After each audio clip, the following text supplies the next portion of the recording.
Hello, hello! Perfidious Pete here, back to ask the question, hey kid, wanna see a dead body? As I try to determine once and for all just exactly what remains of Edith Finch. What remains of Edith Finch, Pete? Well, I mean, I'm sure it's probably a dismembered corpse lurking somewhere in a shallow grave on what appears to be, I'm guessing, a deserted island based on the fact that we are on a boat traveling to somewhere. So, I mean, as far as your shallow graves go, I gotta give props to the killer. It looks like they've taken her to a very remote location to dig said shallow grave. That's just good, solid murdering. That's good fundamentals. So what is Edith Finch? Well, this game, as I understand it, oh, hey, we got some lilies, and also appear to have some manner of wrist injury. Okay, what's going on with your wrist there, Edith? Did you get a little aggressive with a self-pleasure session? That's usually what happens when you see Perfidious Pete with a splint on his wrist. Just got a little too into it while taking care of some business. You know what I mean. But what is Edith Finch, Pete? Well, it's a first-person narrative adventure game from the folks over at Giant Sparrow. Something, very similar to your standard walking simulator game, or what people typically call walking simulators. Get like your Gone Homes, get your Life is Stranges, and Firewatches to a lesser extent. And I really like narrative games. I love it. This one was actually purchased for me by somebody who's a fan of the channel. Said, hey, Pete, take a look at this, see if you played it. I thought, looks pretty good. So we're going to check it out. As I understand the whole backstory of Edith Finch is, we're going to spend some time walking around Edith Finch's house trying to figure out why every single person she has ever known or loved is dead. Little bit of a grim start. Fits right in with the Perfidious Pete paradigm, though. You know me, I love my tragedy. And the lilies also seem to fit in nicely. They're kind of a funerary flower, so let's open this book up here, because it appears to be literally the only thing I can do. Much as I would love to grab that spilled container of what I'm going to guess was Mugu Guy Pan, the game's not going to let me. Also, somebody appears to have dropped a prescription bottle there. Excuse me, sir, is someone missing their medication? Feel sorry for this guy, man. It's like, guy's working on some blood pressure medication there, and he dropped it on the deck of this ship. That's bad news. He's going to stroke out. So, Edith Finch, then. Can I open this book? There we go. I mean, am I actually going to open the book here? Or are we just going to... Oh, very nifty. Sense to you, and I'm sorry about that. Okay. I'm just going to start at the beginning with the house. You live in a tree house, Edith Finch? Is that what's going on here? Edith Finch lives in a... Oh, this is actually how we get in. Very cool. So we've opened a page of a book, and now it's just straight up flung us into the environment? Very sweet. Also, why do we live in some kind of weird treehouse architecture structure that very much looks like it was built in either a Fallout game or some manner of cartoon? The graphics are really pretty, though. Check it out. Yeah. All right, so visually so far, Edith Finch, I don't know what remains of you, but I'm telling you, I like your environments. It was like the house just swallowed him up. Maybe it's... Okay, so, all right, it's a devil house, and it ate our brother. This is like a poltergeist kind of thing, then? It's eating our brother like the tree tried to swallow Robbie in the original Poltergeist? Missing, Milton Finch. If you have information about Milton, call the Orcas Island Police Department. Milton Finch went missing on December 23rd, 2003. Was born May of 1992, so he was 11. Last seen on Orca Island, Washington. He is 4'6", weighs 57 pounds. Good God, for an 11-year-old? Milton was fucking minuscule. Are we sure Milton didn't have some kind of developmental issue? Do you have like a pituitary problem? Kid was 11 years old and only 4'6", which I guess 4'6" isn't that short for an 11-year-old. But 57 pounds? Sweet good God, the kid was made out of like toothpicks and old bubble gum. Okay, so he is an Indian kid, blue eyes, black hair. All right, so Milton went missing. A chain link fence, but it looked like I wasn't the first person to hop it. Okay, why did you have to break in and climb over the fence to your own house, though, Edith? I mean, that's a little weird. So what kind of controls structures have we got? Can't jump. Don't appear to be able to run. I've got this weird, like, doom zoom volley effect going, which appears to be my one way to interact with the world. I can squint at things. Okay. Some lovely bluebells there. A sprint key, though, would be real nice. Maybe, nope. I mean, like, every button that I touch just makes me look at stuff.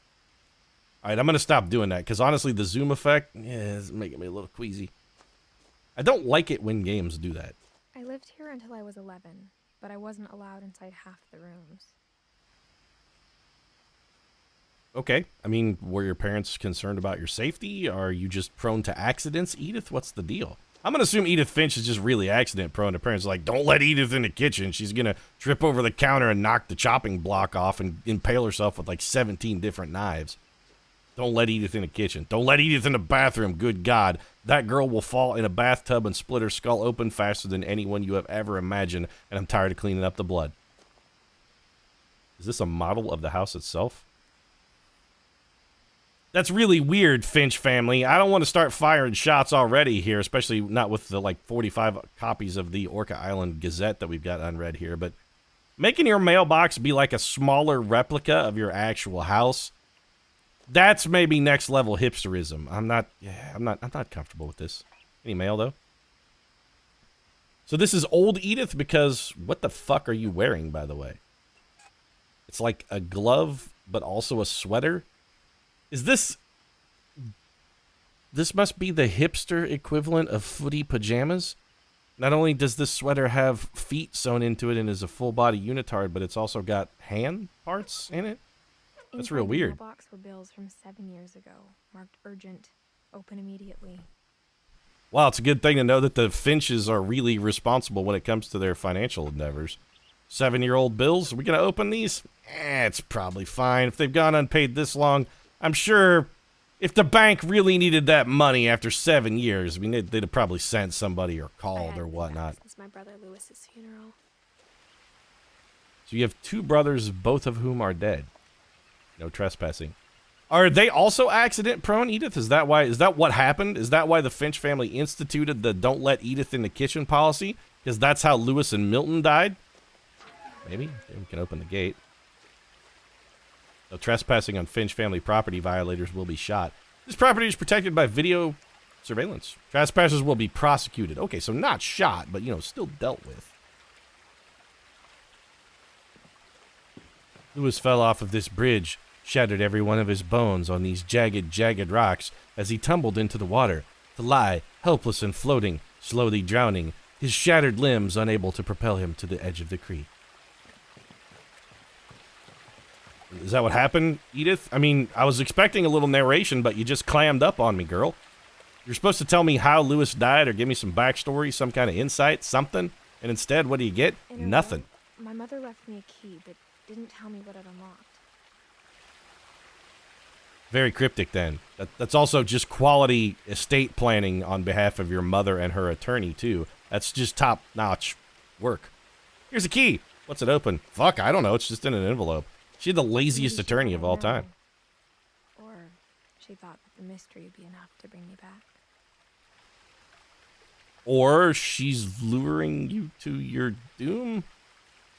Alright, I don't want to talk about Occam's Razor in 2 narrative games in a row here, Edith, but I gotta say, I mean, maybe Occam's Razor does apply here. Or more aptly, you know what? This is more of a Perfidious Pete, a Pete's Razor moment, if you will. The axiom, of course, Pete's Razor being that all other things being equal, if one of the explanations for your particular quandary happens to be that you're stupid, that explanation is going to tend to be the correct one. Or, alternatively, I guess it's sort of an elaborate version of never attribute to malice that which can be equally explained by stupidity, is the Pete's Razor. And in this case, Edith, I'm going to say that maybe your mom wasn't up to anything nefarious. Maybe just her attorney's real shitty at her job. I mean, he did give you a key with an unmarked envelope. Maybe he's just lazy. He's like, you know what, fuck it, I don't even remember. She said what this was for, but I didn't write it down, and I'm not going to make a whole phone call to figure out what it was for this lady whose will I'm writing. That's just too much work. I'll just drop it in the envelope. What are the odds she dies in the next 12 minutes? I mean, it's probably not going to happen, right? These Finch folks aren't dropping like flies. What with, we've heard of 3 Finches so far, and they're batting 1,000 in the death department. More bluebells. These bluebells are lilacs. I mean, bluebells are typically blue. These are very clearly sort of like a purpley color. This is more of a violet, but they're also definitely not violets. Are they purple bells? Is that a flower? I've been this way in a long time, but I saw a few hoof prints. So no one has driven this way in a long time, but you saw hoof prints. Your theory is that people have returned to the horse riding days and have ridden horses in the area, Edith? Is that what you're getting at? Or is the Finch family manor haunted by, like, centaurs and shit? Am I gonna see a half man, half horse come galloping by? We can't crouch or duck. Oh, what the... Oh, probably the lever of the hoof prints. Damn it, here I was hoping for a centaur, and what do we get? Just a stupid deer. What's up, John? It's John Bambi Doe, ruminant detective. He's back, and he's looking for the murderer who killed his mother. He didn't get any satisfaction in Life is Strange, so clearly, John Bambi Doe, ruminant detective, he's on the case again. One day, John Bambi Doe, ruminant detective, you will get justice for your fallen mother. I have every confidence in you. You'll find those hunters, and definitely won't wind up strapped to the hood of their car. Can we follow the deer? Nope. All right. I kind of want to go back the other way and see what I missed. Even after I inherited the house, I never thought I'd come back to it. Why would you want to? Everybody you've mentioned so far who's lived in the home is dead, and everybody you cared about at the home is also dead. And I think we should go back and check out the other path. On narrative games like this, I always trying to go for the Robert Frost, the road not taken kind of thing, except I also want to take both paths at the same time. I want to have it both ways. I want to have my cake and eat it too. When we were playing Life is Strange, we could do that because we were a time lizard. We could just eat the cake and then rewind time to back where we had the cake. But now, Edith Finch doesn't seem to be possessed of any particular powers, not even the power to, like, hustle a little bit. Maybe pick up the pace a little here, Edith. I mean, I don't want to fire shots, girl, but your ambulatory efficiency leaves quite a bit to be desired. You're shuffling along like a... What the hell is that?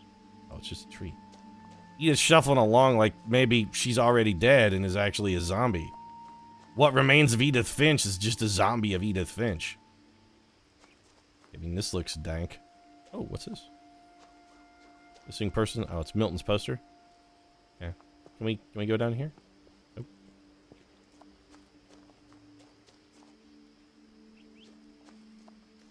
The graphics and the environments here, all the textures and whatnot, the models are really, really top quality. This feels really good. I mean, the game looks amazing.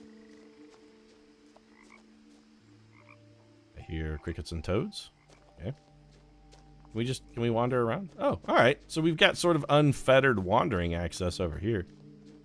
Anything to see? Mysterious cave. Tortured remains of one of our victims. Or one of the many victims. You know, the Finches probably didn't have victims. From the looks of things, the Finches are the victims. That's a creek that we can't go in. Okay. So this little area is split by a watershed. The woods around the house have always been uncomfortably silent. As if they're about to say something, but never do. I don't know. It wasn't that quiet. I mean, there were toads chirping and crickets and cicadas and whatnot till you opened your big mouth and scared them all, Edith. I'm thinking the uncomfortable silence is just because they don't want to disturb your inner monologue. To be like, shh, Edith is monologuing. Everybody go quiet. Okay, got a wheelbarrow here.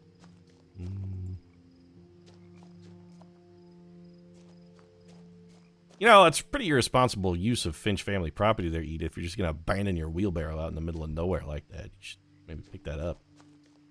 Old tree stump. Anything else over here? No. I mean, okay, so it looks like the other path that we had. All roads lead to the Finch Manor. Yep. Oh, hey, they got a basketball goal up. Let's shoot some hoops, baby. We got this. We're gonna shoot some hoops. This pond is disturbingly icky. Why are there so many posters flooding the water from Milton, too? No wonder they never found the kid. Whoever was supposed to be hanging these posters just, like, got bored and gave up. They hung up literally one poster, and they're just like, this is a lot of work, and I never liked Milton anyway. Fuck it. And then they just chucked him in a pond. Shit, no wonder the kid's still missing. These Finches, man, you guys gotta work on your, Take a little effort to work on your work ethic. Can you work on your work ethic? You know what? If their work ethic is so poor, they're probably not going to work on their work ethic.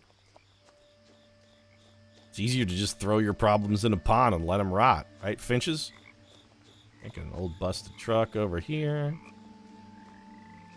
So, can we, like, interact with the world in any way other than to just, like, look closer at things? Is that all... Like, looking closer at stuff is our only move?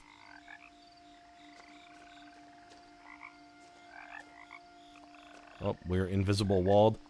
Ah, video games. I hate it when you put me into invisible walls. I really do. All you had to do was there was... Exactly like I remembered it. The way I've been dreaming about it. Yeah, it looks fantastic. It looks like somebody took about 9 houses and glued them all together. Then tore them apart, reassembled the pieces and glued them back together in a different configuration because they were, at first, horrified by the abomination they created, and then when they looked upon their handiwork a second time, they realized that they had become Victor Frankenstein and probably just, I don't know, went to the North Pole to try and atone for their crimes.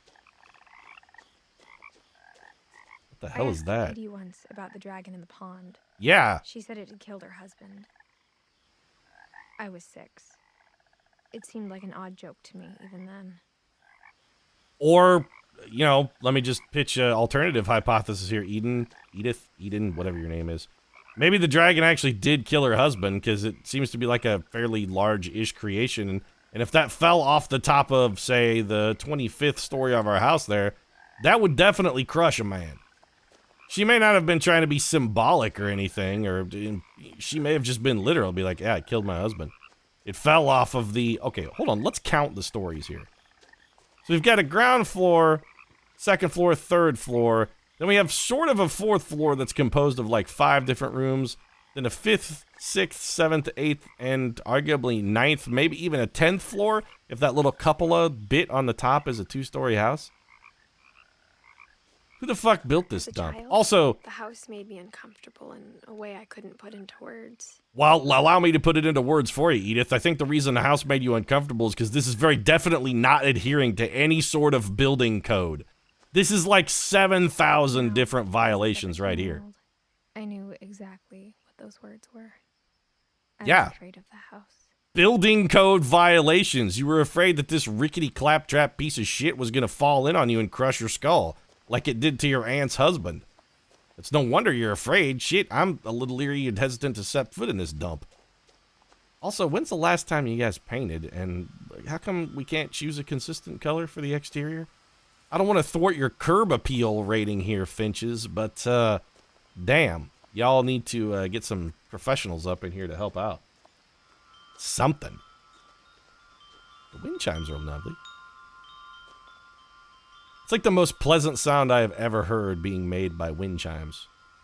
Probably because it's artificially created and therefore has a little bit of tune and melody to it, unlike regular wind chimes, which are just irritating. I don't really... Crawling through the doggy door used to be a lot easier when I was 11. Yeah, I'm actually totally not comfortable with the fact that I just crawled into the... Can I crawl back out through it? No, but I want to go back outside and look around. Can I do that? I want to go back outside. All right. I mean, I wanted to go back outside and look around the house a little bit more, maybe make some more note of a few building code violations, but apparently Edith is just going to force me to crawl through the doggy door, so thanks, railroad plot. Love that. I want to go back outside and look around. A lot of tennis balls in here.